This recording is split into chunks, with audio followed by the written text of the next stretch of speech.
Welcome back to the deep dive. Today, we are focusing our lens on the Horn of Africa. And before you tune out thinking this is just another dusty treaty or, a standard UN handshake event, I want you to pause. Yeah, this is not that. No, because the document we are breaking down today, it's titled Egypt-Somalia Policy ... TechX.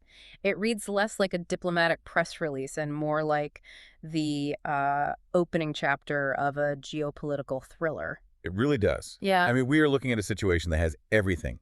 Red Sea security, breakaway states, proxy power struggles, Right? and a military deployment that might accidentally set fire to the very house it's trying to save. So the document analyzes a very specific recent pivot, Egypt's decision to deploy forces to Somalia under the new African Union mission. Oh, USM. The African Union Support and Stabilization Mission. Oh, is it so? Right. It's the successor to the previous peacekeeping missions, but with a pretty significant twist in who is involved and what the mandate really looks like. And the mission for us today isn't just to report that troops are moving. I mean, maps change all the time. Our goal is to understand the argument the source is making. Exactly. Because the author is waving a massive red flag here. They are arguing that this deployment, specifically the way Egypt is framing it, might actually destabilize the entire region. It's a really counterintuitive take. Usually you send peacekeepers to keep the peace. To keep the peace, yeah. The source is arguing that Egypt's specific stance, particularly regarding the breakaway region of Somaliland, could turn a local political dispute into a full-blown regional conflict. So the thesis is, in trying to help a neighbor, you might be handing them a grenade. That's it, exactly. It's a classic case of how a military solution, if it ignores the complex political reality on the ground, just ends up complicating the battle space. Let's get into the weeds then. Section 1, the official announcement. This all stems from a pretty high-profile meeting in Cairo, correct? That's right. You had Egyptian President Abdel Fattah el-Sisi hosting the Somali President Hassan Sheikh Mohammed. Yeah. And the source really emphasizes that this wasn't some low-level bureaucratic shuffle. This was pomp, circumstance, formal ceremonies, extensive bilateral talks. It was a signal. A very loud signal. And the headline coming out of that room was the confirmation of troops? Yes. President el-Sisi confirmed Egypt is proceeding with the deployment of forces under AES-NI. But the source really focuses on the rhetoric used during this announcement. How so? It wasn't just "we are here to help." It was very, very specific. El-Sisi reiterated a firm backing for Somalia's unity and sovereignty. Okay, I have to play devil's advocate here immediately. Backing unity and sovereignty, I mean, that is standard diplomatic boilerplate, isn't it? It is. If I'm the president of Somalia, isn't that exactly what I want to hear? Why does the source flag that as controversial? It's a great question, because in a vacuum, you are 100% right. Defending sovereignty is international relations 101. It's the safe thing to say. Right. But the Horn of Africa isn't a vacuum.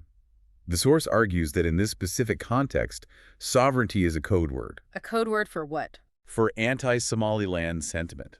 I mean, when Egypt says, "we reject any steps perceived as undermining the federal government in Mogadishu," and warns that acts against sovereignty violate the UN Charter. Okay. They aren't just talking about abstract concepts. They are taking a very hard line against the factual reality of Somaliland. Okay, let's unpack that, the Somaliland complication, because I think for a lot of listeners, the distinction between Somalia and Somaliland can get a little blurry. We see Somalia on the map, and we just assume it's one functional place. And that assumption is exactly what the source says Egypt is betting on, and why it's so dangerous. Here is the reality check the document provides. Somaliland declared independence way back in 1991. 91. Wow. For over 3 decades. While Mogadishu has struggled with civil war, terrorism, and just general instability, Somaliland has been, well, relatively peaceful. So they have their own government. Oh, yeah. They have their own institutions, their own currency, their own police force, democratic elections. The source points out that this is not a lawless rebel zone. It functions as a state, even if the UN doesn't give them a seat at the table. But Egypt's stance, based on this meeting, is to just pretend that 30 years of history didn't happen. It's worse than that. The source critiques Egypt's uncompromising stance. It's a categorical rejection of Somaliland status. A categorical rejection. The document argues that by framing Somaliland solely as a threat to Somalia's unity, something to be, crushed or managed, Egypt is Hardening divisions. Hardening divisions, that's a key phrase. It is. I mean, think about the psychology here. If you are in Hargeisa, that's the capital of Somaliland, and you see a foreign military power arriving in Mogadishu with a mandate to protect sovereignty Mhm. and a rhetoric that basically denies your right to exist, Mm. do you soften your stance? Do you look for a federation deal? No, you probably start digging trenches. You assume an invasion is coming. Precisely. The source warns that this uncompromising rhetoric undermines any local political processes. It pushes Somaliland into a corner where their only option is to resist. So instead of bringing Somalia back together, this military support might actively push Somaliland away forever. Or spark a shooting war. Yes, it's the paradox of force. You bring in the big guns to secure the state, but the very presence of the guns makes any kind of political reconciliation impossible. That is the core argument. The source says this approach overlooks the complex political realities. You cannot bomb a functioning 30-year-old statelet back into a union it doesn't want to join. So we have a potential civil conflict brewing. But the source mentions this goes beyond just Somalia's borders. This is a bad neighborhood to be striking matches in. It is. And this brings us to the regional ripples. The source notes that while President Mohammed in Mogadishu is obviously happy, I mean, he's getting a powerful ally, other regional actors are watching this with very serious suspicion. Who are we talking about here? Ethiopia. The source doesn't name-check every neighbor, but yes, historically Ethiopia is the other big player here. The document suggests that expanding military coordination between Cairo and Mogadishu risks being perceived as partisan and escalatory. Partisan, meaning Egypt isn't seen as a neutral peacekeeper. Far from it. ESOM is supposed to be a stabilization mission. But if Egypt is using it to project power and threaten Somaliland, they aren't a neutral arbiter. No. They were a combatant by proxy. And there is one specific claim in the document that really highlights the scale of Egypt's ambition here. It's about the Red Sea. Oh, I saw this in the notes. This felt audaciously bold. It's incredibly bold. The source highlights Egypt's assertion that responsibility for the Red Sea and the Gulf of Aden rests exclusively with the bordering states. Wait, exclusively? Let's just parse that. The Red Sea is one of the most vital shipping lanes on Earth. You have American destroyers there, Chinese bases nearby, European frigates protecting shipping from the Houthis, and Egypt is saying, no, this is our turf. It's a massive declaration of intent. It implies a desire for control that goes way beyond just stabilizing Somalia. Sure does. The source analyzes this as a signal of shifting power balances. Egypt is telling the region, and arguably the world, that they view the security of that waterway as an Arab and African issue, not an international free-for-all. But practically speaking, if I'm a landlocked country in the region like Ethiopia or a global power, I'm reading that statement as a direct threat. You absolutely are. And that's where the escalatory part comes in. The expert analysis in the source warns that this adds a whole new layer of tension. We aren't just talking about al-Shabaab terrorists anymore. No. We are talking about state-level competition for control of strategic waterways. It feels like the stakes just went from local insurgency to regional hegemony. And the source drops a little history lesson here to remind us why this is so scary. It observes that historically, in the Horn of Africa, external backing of one side in these deeply rooted disputes, well, it entrenches rivalries and delays sustainable settlements. That phrase, delays sustainable settlements, sticks out to me because it implies that the conflict doesn't just heat it up, it's prolonged. Right. Think about it in terms of incentives. If I have a big brother with a massive army standing behind me, why should I compromise with my neighbor? You wouldn't. Why should I make painful concessions for peace? You just double down. And your neighbor, feeling threatened, goes and finds their own big brother. And suddenly, a local dispute about land or recognition becomes a proxy war between regional powers. That is the entrenched rivalry the source is warning about. So Egypt thinks they're bringing stability, but the source argues they are actually freezing the conflict in a dangerous state. Or worse, heating it up to a boil. Now, to be fair to the summit in Cairo, surely they didn't just sit around planning amphibious landings and issuing threats. No. The source mentions other aspects of the agreement, right? It does, and this is the tragedy of the situation, according to the author. There was a lot of constructive stuff on the table. They discussed expanding cooperation and trade, development, education, health. Actual nation-building stuff. Exactly. There was a specific mention of a planned dispatch of a medical convoy to Somalia. Egyptian doctors, Egyptian medicine. That is huge for soft power. That sounds like a headline that wins hearts and minds. Egypt sends doctors to Mogadishu. It should be. But the source argues that these positive initiatives risk being completely overshadowed Overshadowed by the tanks. by the security-first approach.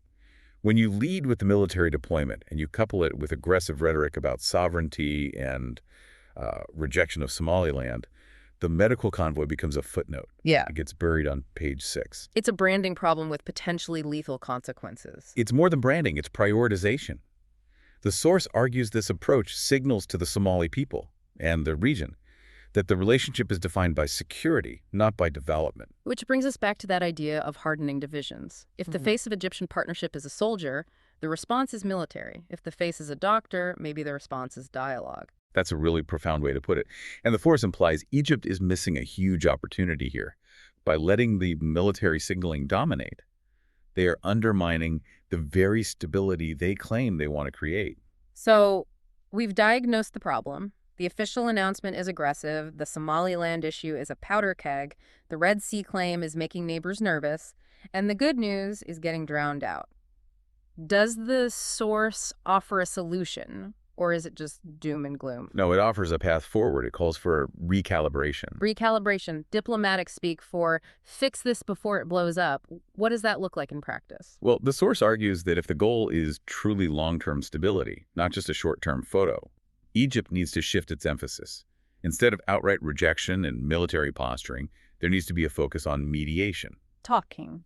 Yeah. And specifically, regionally inclusive political processes. Yeah. That is the key phrase. Inclusive here means you have to include the people you don't like, i.e. Somaliland. Exactly.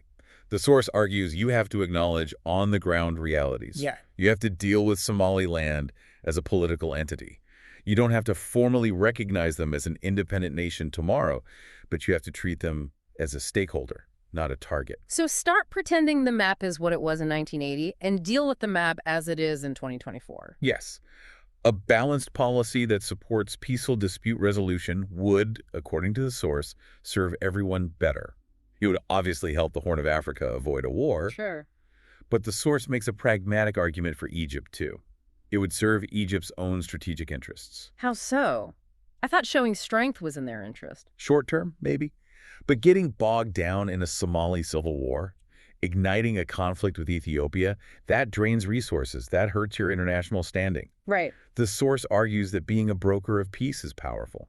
Being a participant in a chaotic war is just expensive and dangerous. It's the difference between being the firefighter and being the guy who pours gasoline on the smoldering embers. And right now, the source fears Egypt is holding a gas can. This has been a fascinating look at what happens when helping gets complicated.